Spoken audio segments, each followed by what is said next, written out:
পারমাণবিক অধিকার আপনি কেড়ে নেবেন, আপনি নিজে, আপনার নিজের অধিকার থাকবে, ইসরায়েলের অধিকার থাকবে, ইরানের অধিকার থাকবে না কেন? ইরানের প্রেসিডেন্ট আজকে একটা কঠিন বাক্য উচ্চারণ করেছেন। বলেছেন ইরানের পারমাণবিক অধিকার কেড়ে নেওয়ার ট্রাম্পকে। পেজেশকিয়ান ইরানের প্রেসিডেন্ট, সত্যি তাই যে আপনি পারমাণবিক অধিকার আপনি কেড়ে নেবেন, আপনি নিজে, আপনার নিজের অধিকার থাকবে, ইসরায়েলের অধিকার থাকবে, ইরানের অধিকার থাকবে না কেন? কোন আইনে, কোন যুক্তিতে? এর কোনো ব্যাখ্যা আছে? এর কোনো ব্যাখ্যা নেই। তো সেই কারণে আজকে বেশ গর্জে উঠছে আলোচনা। কাল পরশু তো হইতে পারে, নাও হইতে পারে, কিন্তু তার আগে কিন্তু ইরান তার অবস্থা জানান দিচ্ছে। বলছেন যে ইরানের পারমাণবিক অধিকার কেড়ে নেওয়ার কোনো অধিকার মার্কিন প্রেসিডেন্ট ডোনাল্ড ট্রাম্পের নেই। মন্তব্য ইরানি প্রেসিডেন্টের। তেহরান এবং ওয়াশিংটনের মধ্যে পারমাণবিক কর্মসূচি নিয়ে চলমান মতভেদের মধ্যেই এমন মন্তব্য করলেন পেজেশকিয়ান। পেজেশকিয়ানকে উদ্ধৃত করে ইরানি স্টুডেন্ট নিউজ এজেন্সি জানায়, ইরানি প্রেসিডেন্ট বলেন ট্রাম্প বলেছেন ইরান তার পারমাণবিক অধিকার ব্যবহার করতে পারবে না, কিন্তু তিনি এটি বলছেন না যে কোন অপরাধে এই বাধা দেওয়া হচ্ছে। একটি জাতির অধিকার কেড়ে নেওয়ার তিনি কে? সত্যি তাই, পারমাণবিক কর্মসূচি তো শুধু মারণাস্ত্র ব্যবহারের জন্য না, অর্থনৈতিক উন্নয়ন, বিদ্যুৎ উন্নয়ন, এইসব কর্মসূচিতেও ব্যবহার করা হয়। তাহলে কেন এই অধিকার বিসর্জন দেবে ইরান? এর পেছনে যুক্তিটা কি?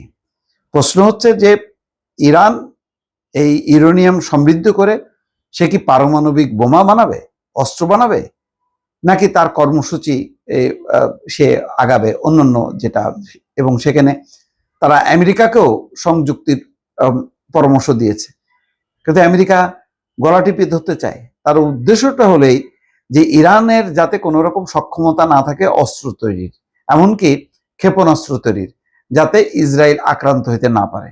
তো এইগুলি তো, এইসব খেলাধুলা তো ইরান ঠিকই বুঝতে পারছে। তো সেই কারণেই ইরান এখন গর্জে উঠল।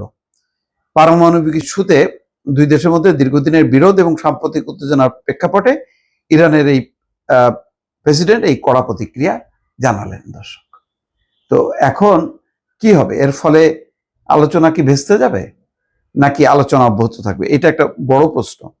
এখন দেখা যাচ্ছে যে ঠিক আলোচনা শুরু হওয়ার আগে দুই পক্ষই গরম গরম কথা বলছে।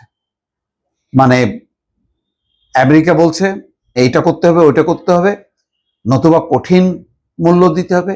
অবরোধ তৈরি করে রাখছে, এবং অবরোধের মূল উদ্দেশ্যটা হলো ইরান যাতে পর্যদস্ত হয়, ইরান যাতে নতি স্বীকার করে, ইরান যাতে বলে যে বাবারে আগে তো বাঁচি, তারপরে না হয় পারমাণবিক কর্মসূচি, এমন একটা পরিস্থিতির দিকে ঠেলে দিতে চায়। কিন্তু আমার ধারণা যে এই চেষ্টাটা আমেরিকা করতে পারে, ইরান প্রস্তুত ছিল, তবে হরমুজ প্রণালী যে আটকে এরকম একটা পরিস্থিতি তৈরি করবে, এটা ইরান, ইসরায়েল এবং আমেরিকা বুঝতে পারেনি। কিন্তু এরকম একটি অবরোধ তৈরি করতে পারে, এটা ইরান টের পেয়েছে। কিন্তু ইরান নিশ্চয়ই পরোয়া করছে না, তার নিশ্চয়ই বিকল্প আছে, এবং প্রয়োজনে সে যুদ্ধে যাবে, এবং সমুদ্র পথে দাঁড়ায় থেকে যুদ্ধ করা মানে ভৌগোলিক অবস্থানগত কৌশলগত দিক থেকে ইরান যতটা সুবিধাজনক অবস্থায় থাকবে, আমেরিকা কিন্তু থাকবে না।